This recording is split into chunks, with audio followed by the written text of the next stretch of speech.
खाजगी जागेवर कार्यालय उभं केलं आहे. खाजगी जागेवर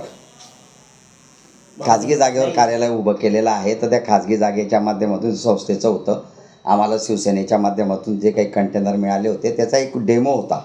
ते कसं दिसतं आम्हाला ते काही जागेवरती त्याला ठेवायचं होतं, तर त्याचा ते केलेलं होतं. ते त्याच टायमाला त्याला हे केलेलं आहे तिथं आजच्या तारखेलाही, किंवा त्याच्या दुसऱ्या क्षणी ज्यावेळेस आम्ही केलं असेल त्या क्षणापासून तिथं काहीच नाही. त्याच्यातलं ते खाली कंटेनर आहे, त्याच्यावर तसं नाही. तो फक्त एक त्या टाईप होतं, दुसरं काही नाही त्याच्यावर. आणि ते तिथं ठेवण्याची जागा नाही. जर तिथं पत्राचा शेड आहे, तिथं हॉल आहे, आणि तिथं अभ्यासिका आहे, तिथं इंडोर गेम आहे, आणि जर तिथं बसाय उठायला जागा आहे, कोणी तिथं असताना कोणी असा कंटेनर ठेवेल का? आम्हाला हे समजत नाही कंटेनर कसं ठेवलं आहे तिथं. त्यांचं असं म्हणणं की महापालिकेची जागा आहे ती तुम्हाला काही महापालिकेने मला म्हणजे संस्थेला, जी सरदार वल्लभभाई पटेल बहुजय संस्था आहे, त्या संस्थेला त्याचे अध्यक्ष सचिव जे असतील त्यांनी त्या करारनामाच्या हिशोबाने ती डेव्हलप आणि तिथं स्पोर्ट इंडोर गेम आणि त्या माध्यमातून केलेली आहे. आणि त्या माध्यमातून तिथं पाहिलं असेल आपण, लाठ्या काठ्या असतील, इंडोर गेम असतील, फ्लोअरबॉल असतील, नंतर विविध गेम, रस्सी खेच असेल, असे गेम वेळोवेळी नेहमी चालतात ना. तुम्ही तिथं मुलं रोज खेळतात, तुम्ही तर पाहिलं असेल रोज तिथं मुलं खेळतात. समोरचे स्कूल असेल, असं कधीच आड नाही. आणि आम्ही भंगाळे परिवार हा असा काही या मार्गाने कमवण्याचा आमचा उद्दिष्ट कोणताच नाही. समाजसेवा आहे, त्या माध्यमातून आम्ही काम केले. त्यांनी आरोप केला आहे की या सरदार वल्लभभाई पटेल संस्थेच्या माध्यमातून तिथे कमर्शियल कार्यक्रमांना जागा भाड्याने देऊन तुम्ही लाखो करोडो रुपये तिथे कमवले. त्याने जे आकडे सांगितलेले आहे त्याच्यापेक्षा 25%नेच मला, आणि मी ज्याप्रमाणे चालवलेलं आहे त्याप्रमाणे त्याने चालवून दाखवावं, तेवढंच त्याने द्यावं. आज इलेक्ट्रिक बिलसुद्धा मला वेळोवेळी घरून भरावं लागतं. 2 तिथं वॉचमन ठेवलेले आहेत, ते तिथली जागा तोडफोड होऊ नये, वाचावी या उद्दिष्टाने ठेवलेली आहे. मी सामाजिक उपक्रम असतील, काही सुखादुःखाचे कार्यक्रम असतील, आज जळगाव शहरातील जनतेला माहिती आहे, सर्व समाजाला माहिती आहे की मी त्याचा पैसा घेत नाही, हे माहिती आहे.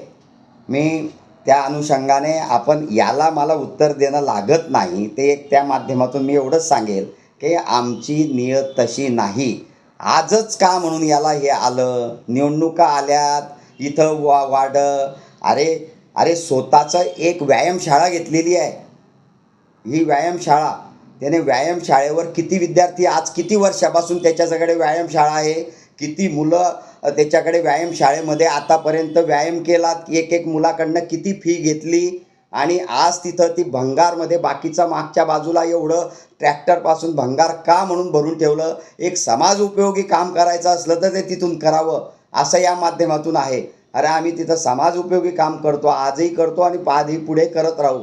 आम्हाला त्या जागेची लालूच नाही किंवा आम्ही तो विषय नाही, परंतु याने ते आहे. अरे तुझी वखार आहे ती नेमाडे कोणा आणखी वेगवेगळ्या लोकांच्या जागेवरती ती वखार उभी आहे. आज भर गावामध्ये वखार आहे, तिथे आग लागली होती, उद्या ती वखार या गावाच्या बाहेर हल्ली पाहिजे अशा या विचाराचा मी आहे. कारण काय आहे, तिथं आज या भर पेट्रोल पंप शेजारी आहे आणि वखारीमुळे आजूबाजूच्या लोकांना त्रास होतो. आता त्या दिवशी आपण आग लागली होती त्या दुकानाला, तुम्ही पाहिलं असतं केवढी मोठी हानी झाली असती जर कधी लवकर पंप आले नसते तर.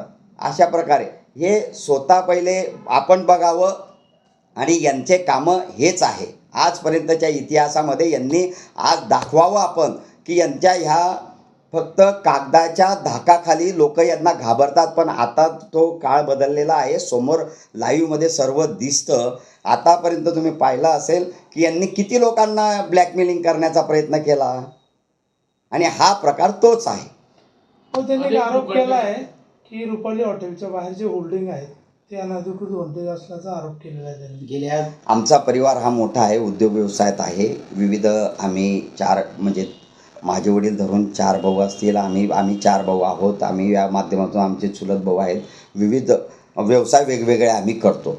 आता त्या माध्यमातून असेल तिथं तर मी नक्कीच त्याची माहिती घेईल. आता काय आहे तिथं होल्डिंग आहे हे सर्व जळगावलाच दिसतं, होल्डिंग आहे.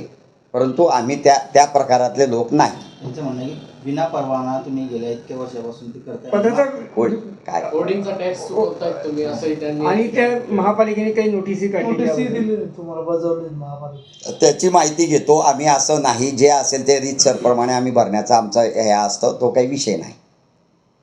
भाऊ आम्ही सागर बंगाळे ती जी पाहतात त्यांना मी विचारून ते त्यांचं म्हणणं असं होतं पाहतो. की तुमचा पदाचा तुम्ही दुरुपयोग करून तो जो कर आहे तो कर मनपाला भरला नाही आतापर्यंत. असा आम्ही एकही दुरुपयोग केलेला नाही. आम्ही ठेकेदार नाही, यांच्यासारखं आम्ही काम करत नाही. मी 20 वर्ष जरी नगरसेवक होतो तरी 20 वर्षामध्ये मनपाचा एक कर्मचाऱ्याने जर किंवा सांगितलं किंवा एक ठेकेदाराने जळगावातलं सांगितलं विष्णू बंगाळे 1 इंचाचा ठेका घेतला आहे, हे सिद्ध म्हणजे तोंडी नुसतं किंवा कोणी हावा घेतला आहे हेही सांगू शकणार नाही. एवढी गॅरंटी माझ्यावर आहे आणि मी घेत नाही, करत नाही. भाऊ